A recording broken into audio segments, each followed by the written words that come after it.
and some of the people I've been talking to is they are getting lied to by their calendar. I'm lost in team meetings and meeting after meeting after meeting after meeting, and you don't feel like you're actually moving any point forward, right? Here are the 3 lies that I feel like calendars have started telling people as lies.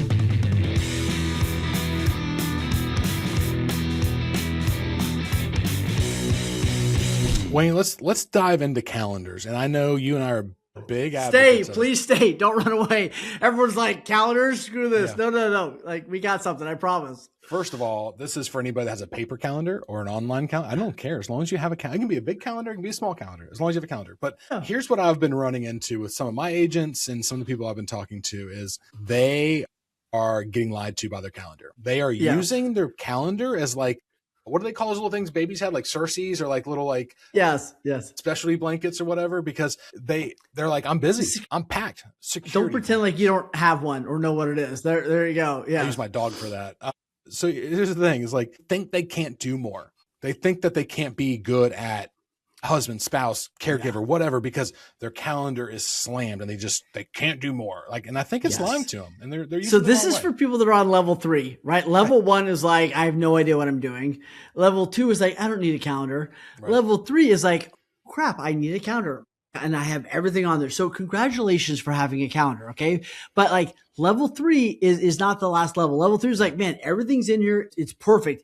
Yep. But you realize, okay, now it's packed. Right now, like I don't have a life anymore because it is so packed in there, and everything feels important. And I'm lost in team meetings and meeting after meeting after meeting after meeting, and you don't feel like you're actually moving any point forward, right? So like recognize the problem is the first thing, right? Like your team's moving, your day is packed, but you kind of feel like you're on a treadmill and you're exhausted. Yeah, we should start a new rap song instead of like more money, more problems. It's like more responsibility, more appointments, right? Yeah, there you go. God, I feel like I get pecked to death with calendar appointments, like legitimately. And I think that is one of the ways that our calendar lies to us is like, we have to start having all these meetings. We have to be in the marketing meeting. We have to be in the listing appointment. We have to be in the client review. Like we have to be. But is that really bringing you ROI? And we've talked about time studies and stuff like that. So here are the 3 lies that I feel like calendars have started telling people as lies, right? Urgency equals importance, right? It's meetings, emails, small fires, got to go do this. Oh, I got to run across town. I got to figure this out.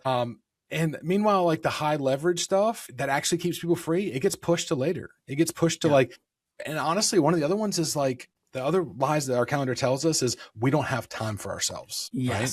We're trying to block off half a day Friday to go out of town or get a massage, but I'm so busy. That's the only time I have open. So I have to use that because I have to have these meetings because my calendar's full. I think one of the other ones too is like the third one I'm thinking about here is like, well, it's funny. My business partner's husband used to say she takes openings in her calendars like a challenge, right? So it is true because she is everywhere and anywhere. And let's be honest, like it doesn't mean you're achieving more because you're in appointments or you're busy, you're slam packed. And it's not going to tell you which one's busy or busy work and which one's ROI work. And I think that's a big difference there. Hey, really quick, you know how YouTube works. Like and subscribe so we know this is working and it keeps pushing the content out. Yeah, this is what we do as a passion project. Wayne got his own coaching, I got my real estate, but we've come together because we want y'all to learn from all our scars and mistakes. So that like and subscribe means the world to us because it means you care and it means we can keep giving, and also it makes us look cool with my mom. Absolutely. And I think one of the other traps, like you're saying, is like a packed schedule hides inefficiencies, and most people aren't that productive. They're just preoccupied. So, and that's what we get into. Like, are you effective and efficient? Right? Meaning, am I doing the right thing in the best way it can be doing? And so am I doing the right thing? And am I doing the best way that it can be done? So am I effective and efficient? And then people get stuck in this identity trap of like, I have a packed calendar. Like you said, like they wear this badge of honor. It's like, I'm always busy. Every minute is accounted for, whatever it is. And sometimes it's not necessarily a badge. It's a leash. And like, it's great. You're on level 3, but let's give them some tips to get to level 4 and 5. And that's where this gets, it's really cool. Instead of overbooking yourself, and doing all these other things, like what is level 4 and 5? So what are some of the best hacks to get out of this just packed calendar that feels like everything has equal weight? All right. So one thing I'd recommend if somebody came to me asking is for the next 2 weeks, after every single meeting, you need to ask yourself, did I have to be here? Was this better as an email? Like if somebody would have sent me the details ahead of time and I read them in an email, could we have skipped this? And with going back to the first one, did I have to be here?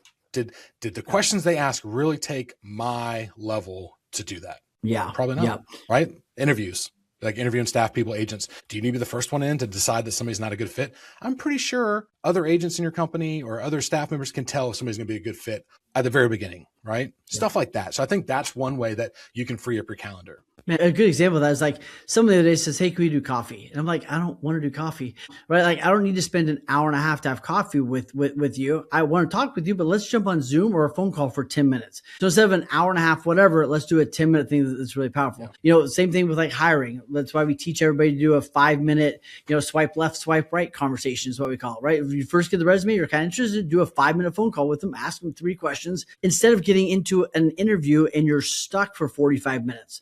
Right? Like a lot of times, right off the bat. So those little things are really powerful. Another thing that sometimes I see with people with calendars to help them get past this is quit giving everybody access to your calendar. Instead, restrict access. So forever and a day, I had 30 people that could book stuff on my calendar. And all of a sudden it'd be 15 minutes of this and 30 minutes of this, an appointment here, and there was no system to it. So one little thing you can do is use Calendly, I know, or you can use Google. They have a free one built in, but set your parameters. And yes, this comes with a very bad 4-letter word called time blocking, but you can set, I'm happy to have those coffees. Maybe every Wednesday I have 1 hour set for a coffee with a random person, or strategize. If you know you're driving every day, every Monday, because you've got pickup and drop off for dance, that's when I take all my randoms. Hey, do you have a minute for us to chat soon about this product? Absolutely.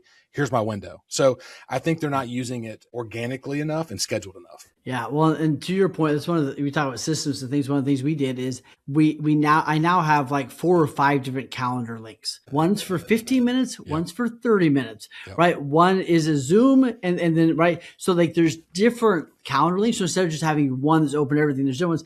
And there's one calendar link that nobody has that I rarely give out. That's like, hey, this is literally everything that's available, right? Like you need help. I'm going to give you, right? This is the everything in my life that's available. So like having 4 or 5 different calendar links can be really powerful. It's not that hard to create once you've done one. So that's another thing. I think also back to your point, audit the week and ask yourself a couple questions.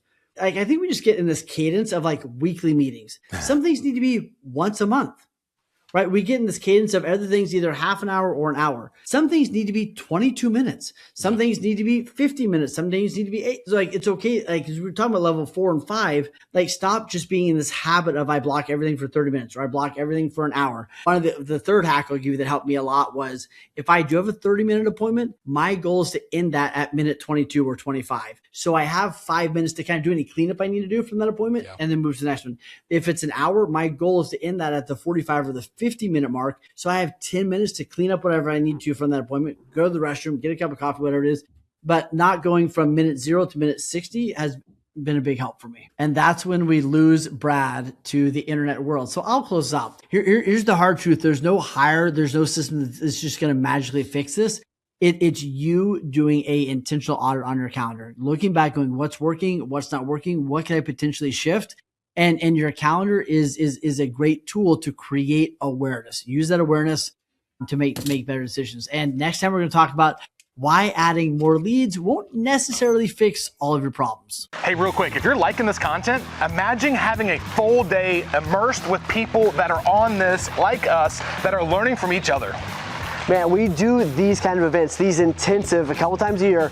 And if you know that you are the smartest person in the room and you need to get in some other rooms, this is the place to be, right? So apply, send us a message right now. We'll send you the application link and see if you are the right fit to be in one of the rooms.